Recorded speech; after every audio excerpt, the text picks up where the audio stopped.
Hey, good afternoon. Hope you're all having a great day. Today I'm just going to go into some of the basic things that I look at when buying a stock. Pretty much going to keep it simple, and that's the way I like to keep my investing, simple. Some of the things I like to look at when buying a stock are practicality. For example, I'm looking at a stock right now. I'm looking at Southern Company. I go ahead and I plug it in the upper right. The brokerage firm that I utilize is E-Trade. I'm sure some of you utilize different brokerage firms, so we're going to use E-Trade as an example today. Southern Company. The first things I'm going to look at, I'm going to look at the last trade. Last trade, $44.83, down 32 cents on the day. I'm also going to come over to the dividend yield, 4.68%.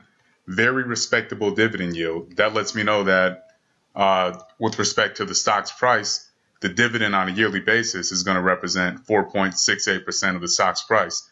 That's a nice payout. You look at most bank products these days, I think the average on a yield on a savings account is 0.02% APY, which isn't very much in comparison to 4.68%. Then I'm going to look at the earnings. Earnings are going to show you pretty much the net profit revenues after all of the expenses are taken care of for a particular stock. Now, looking at 2014, I see that earnings were $2.80. For 2015, they're projected for $2.84. 2016, they're projected for $2.94. Now, granted, these are just estimates and projections, but it lets me know, hey, we got a solid business model here. Earnings are growing, and the companies are subsequently going to be growing. So those are good signs. Then I'm also going to take my own personal knowledge. I know that Southern Company, they've been dabbling a little bit in renewable energy. And also, utilities are something that people are going to pay, whether we're in a recession, what have you. People are going to pay their utilities. People live for their utilities. Let's go ahead and from there, I'm also going to go ahead and I'm going to pull up a chart. Now, when looking at a chart, you do want to take into account what your time horizon is. Is this something that you're planning on holding for a couple of days, couple of months, couple of years? You definitely want to take that into consideration. I tend to be more of an advocate for long-term investing.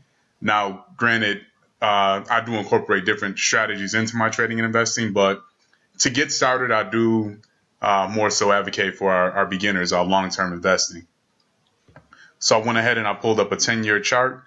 And overall, it looks like it's been trending up over 10 years. And we look here, it was trading around 35. Right now, it's trading around 45.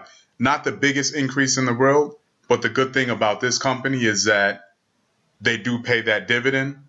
And you want to understand when companies generate excess cash and earnings, they have a choice on what they can do with that. They can put it back into the company and dedicate that to research and developing different products and growth, or they can pay that out to shareholders in the form of a dividend.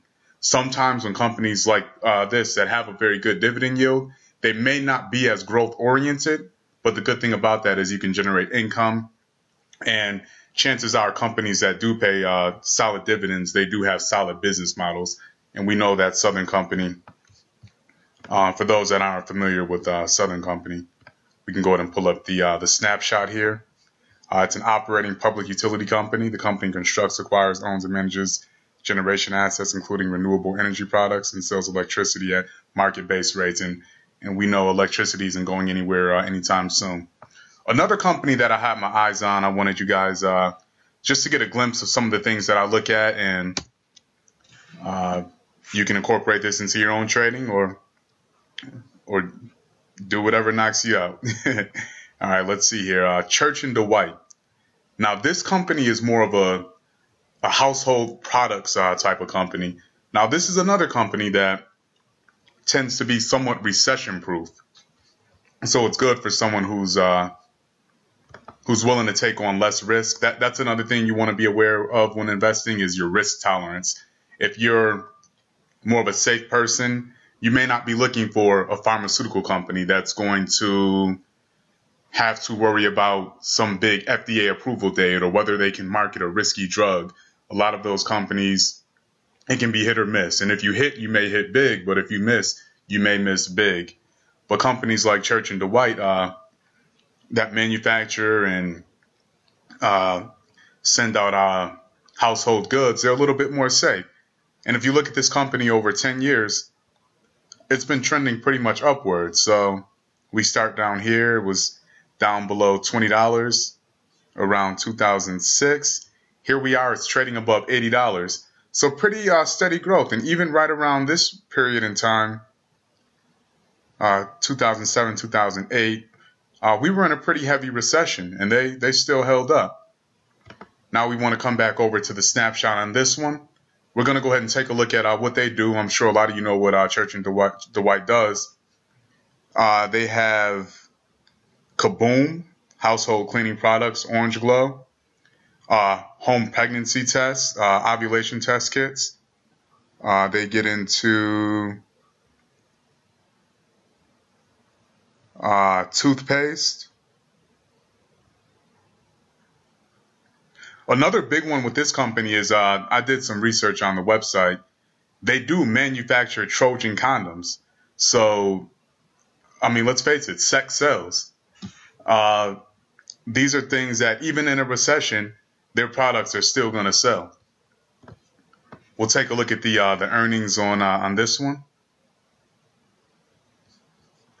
Earnings 2014, $3.01 per share. If you look at the earnings chart, they're projected to grow as well.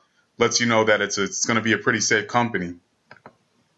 Now, granted, something could happen where pregnancy tests may not sell. Condoms may stop selling. These household goods may stop selling, or they may get some sort of competition that kind of takes over the market. But you want to be aware, a lot of these products have very solid name brands. So that tends to be that tends to create a barrier to entry when your competitors have a very strong name brand and consumers have loyalty to those products.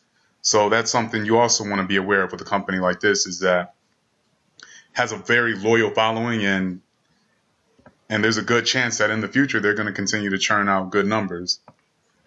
Some other things you want to look at: the dividend yield, 1.58%. Not the greatest, but you're at least going to get some cash flow for owning this. Some people like to look at the PE ratio. The PE ratio is going to show you the relationship that the price has to the earnings. A lot of people like to compare that to the industry competitors, see where they are on the PE scale. I tend to not want to see my PE too high or too low. I think that a PE that's right around the industry average can give me a good feel that, hey, the market does anticipate some growth, and but it's not too overvalued. And if the PE is too low, sometimes I worry that maybe they're not forecasting a lot of growth in the company. But again, these are just, that's more so fundamental analysis. And again, I'm not here to give you advice, more so to give you some insight onto the things that I look at. And hopefully that'll enhance and enable you guys to make better decisions yourselves. So that pretty much covers it. I just wanted to go over some of the things I look at when buying a stock. Hopefully that helps you guys out. And outside of that, you guys have a great day.